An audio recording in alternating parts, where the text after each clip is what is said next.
سبق کاہلی کی مشق کو دیکھتے ہیں۔ یہ جو سبق تھا سر سید احمد خان کا لکھا ہوا ہے اور مقالات سر سید سے لیا گیا ہے۔ اس سبق کو جو مشق ہے اس سے پہلے ہم تھوڑا سا جو اس میں مشکل الفاظ ہیں ان کو دیکھ لیتے ہیں۔ چستی کا مطلب ہوشیاری یا تیزی کو کہا جاتا ہے۔ کاہلی سستی۔ بسر اوقات، بسر اوقات کا مطلب ہوتا ہے زندہ رہنے کے لیے جو ضروری اشیاء ہیں، ضروری چیزیں ہیں۔ حیوان صفت، جانوروں کی طرح۔ حیوان جانور کو کہا جاتا ہے اور صفت جو ہے کوئی بھی جو ہمارے پاس جو کسی کی کریکٹرسٹک ہوتی ہے اس کو کہا جاتا ہے۔ دلی قوا کا مطلب ضمیر ہے۔ عارضی وقتی طور پر، منتظر انتظار کرنے والا۔ سست آہستہ، مشغول مصروف۔ لازم ضروری۔ آمدنی تنخواہ۔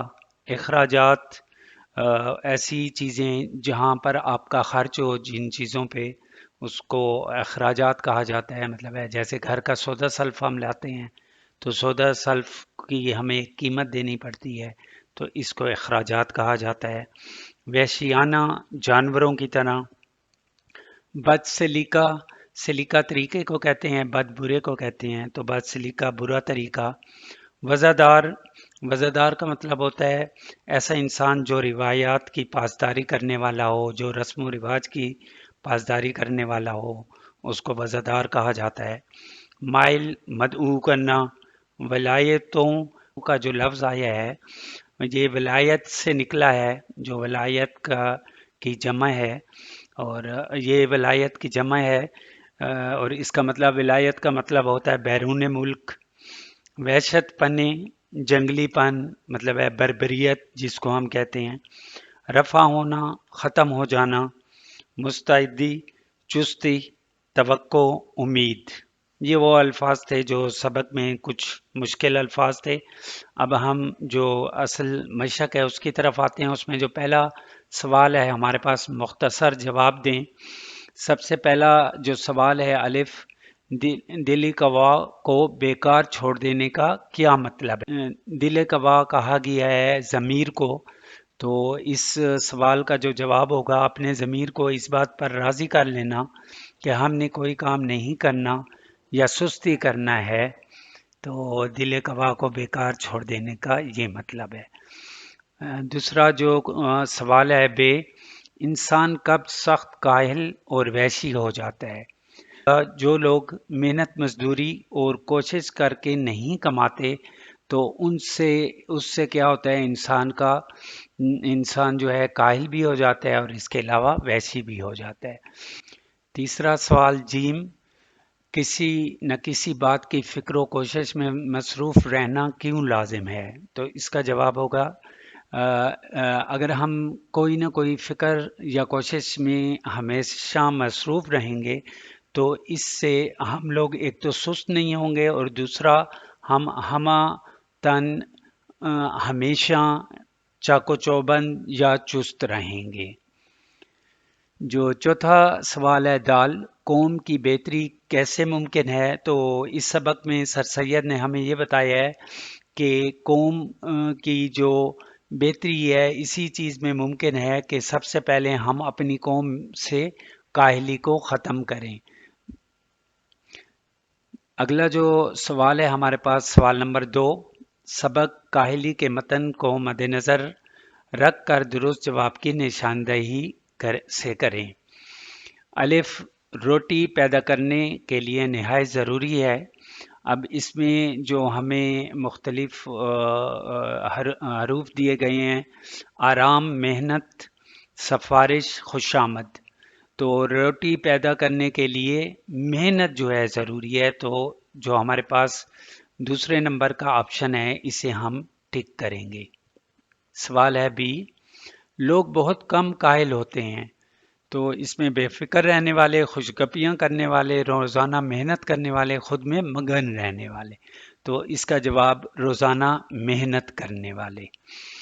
جیم، ہر ایک انسان پر لازم ہے اپنے بارے میں سوچے، مزیدار کھانے کھائے، حقے کے دھوئیں اڑائے، اپنے اندرونی قوا کو